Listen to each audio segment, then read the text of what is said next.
Всем привет, ребята! У меня в последнее время очень много поездок, и вот наконец-то у меня выдалась свободная минутка. Поэтому я решила ответить на те вопросы, которые вы задавали мне в комментариях под видео и в комментариях под постом в Инстаграме.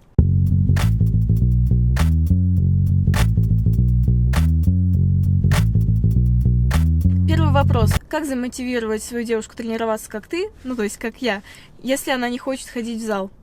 Оставьте в покое свою девушку. Если ей не нравится этим заниматься, пусть занимается тем, что ей нравится.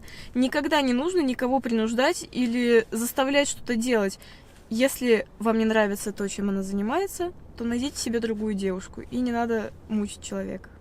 Очень крутой вопрос, который очень многое показывает. Ты записала влог о здоровом питании для профессионалов, как ты. Можешь рассказать что-нибудь для новичков? Спасибо. Проблема новичков в том, что они ищут какие-то супер диеты, какие-то супер упражнения, которые дадут им мгновенный результат.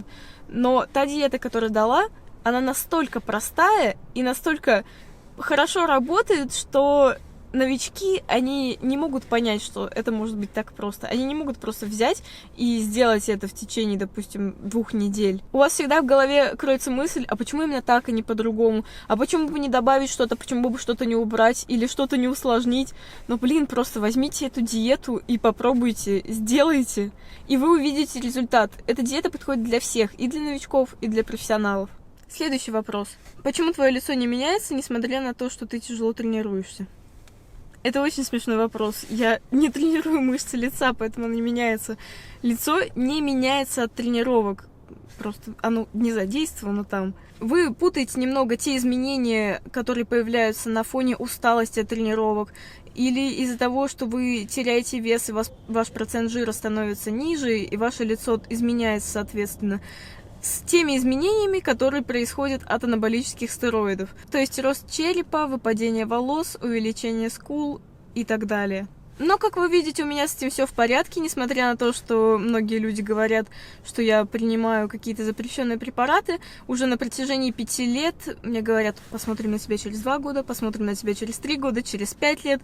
Но 5 лет прошло с самой скандальной программы, в которой я принимала участие, где мне сказали, что через 5 лет я превращусь в мужика. Но, как видите, я все еще та же. Привет, Юлия и Сергей. Юля, каковы твои цели на следующие 12 месяцев в пауэрлифтинге, да и в жизни?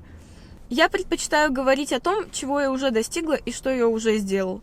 Потому что если я расскажу о своих планах, у меня, возможно, может что-то не получиться, либо у меня не хватит времени на это, либо я просто сделаю это не вовремя, и будет нехорошо, если я уже об этом рассказала. Поэтому я говорю только о том, чего я уже достигла. Если бы пауэрлифтинг стал олимпийским видом спорта, ты бы присоединилась к олимпийской сборной? Судя по той ситуации, которая сейчас в пауэрлифтинге, особенно в российском пауэрлифтинге, этот вид спорта никогда не станет олимпийским, потому что в нем полный бардак. Как преодолеваешь платы в тренировках? Забудьте вообще о слове платы, если вы не Кай Грин. Я имею в виду, если вы не на его уровне.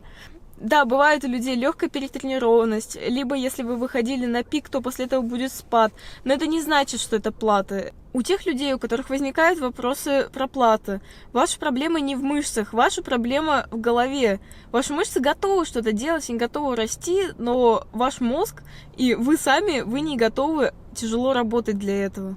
Критерий того, хорошо ли вы покачали ваши ноги, это то, как вы идете домой. Если вы почти ползете домой, это значит, что вы очень хорошо сделали вашу тренировку.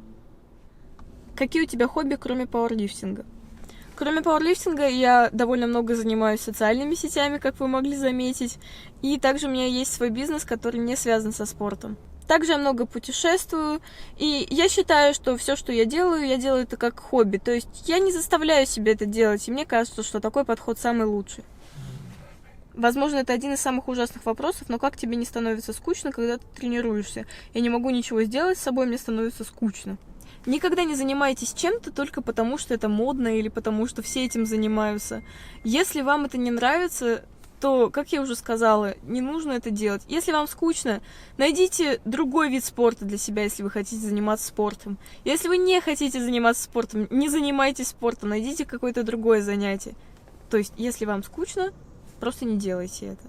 Кстати, я тоже вам хотела задать вопрос. Я знаю, что большинство моих подписчиков не из России. И вы пишете, что вам очень нравятся российские города, которые я показываю в своих влогах. И поэтому у меня возникла такая идея, почему бы мне не организовать тур для моих подписчиков в Россию. В составе небольшой группы человек 10-15, чтобы вы могли увидеть реальную российскую жизнь в маленьком российском городе, потренироваться со мной. Как вам такая идея? Напишите в комментариях.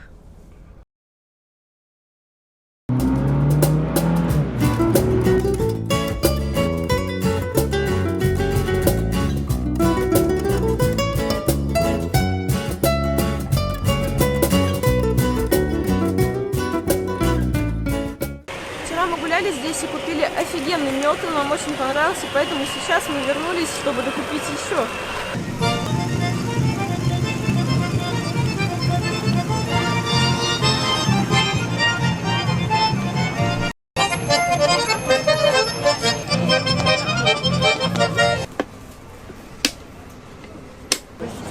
Здрасте. А что, вы снимаете медок? Пожалуйста. Да. Снимайте. Будешь? Молодому человеку дать? Нет, я ему дала. Сегодня ты ничего не должна. Бабушка должна. Очень вкусно.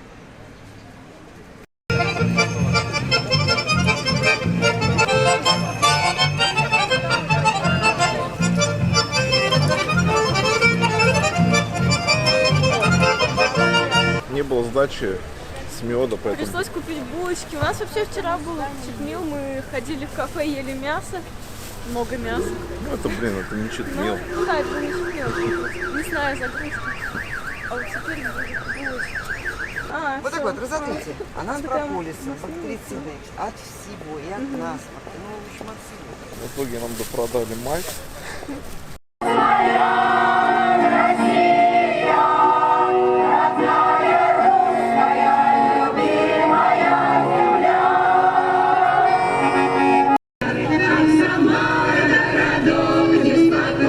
Это был один обычный день из жизни российского маленького города.